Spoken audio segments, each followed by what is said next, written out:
Hi guys, welcome to Water Was Free, but He Ordered a Root Beer Float, a grief podcast. Let's get the introduction out of the way. My name is Samantha, and on March 3rd, 2026, my big brother died.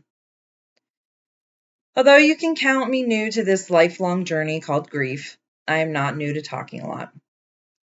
The first episode will go into how I got the ridiculous name for this podcast and give you a little glimpse of who my brother was.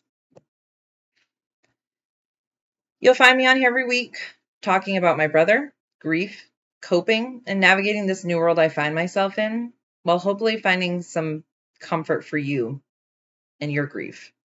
So let's get into the story on how I named my podcast. One year, my brother and I were taking my father out for Father's Day dinner, and in true Andrew fashion, he forgot his wallet. So I told him, fine, I got this, but you better order water because it's free. He ordered a root beer float. And as I found myself when I first found out he was gone and spending hundreds of dollars on last minute flights and accommodations to get to Massachusetts,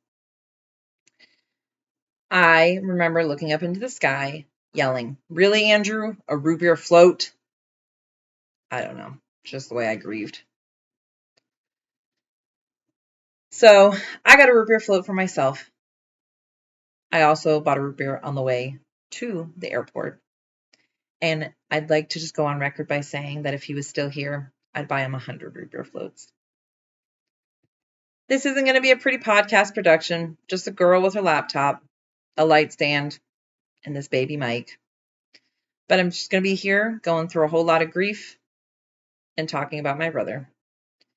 You see, I wanted a place I could talk about him unapologetically. I wanted to share my memories with people so they could get a tinge of jealousy that they never got to meet this amazing human, and hopefully put a smile on the face of the people that did get to meet this human. I also wanted to put a spotlight on sibling grief, the different emotions that come with losing someone who wasn't a parent, who wasn't a great love, but it was a person who you grew up with, a person who helped make you into the person you are today, but won't be there for the person you are tomorrow. So this is it. I hope you find some comfort here. I hope you enjoy the stories and lessons. And although I never hope that you can somehow relate to me by going through this situation yourself, I hope you stick around. That's the end of the first week, just an introduction. Next week, I'm going to go into the phone call and the first 24 hours. So follow for more. I'm glad you're here. Have a great day.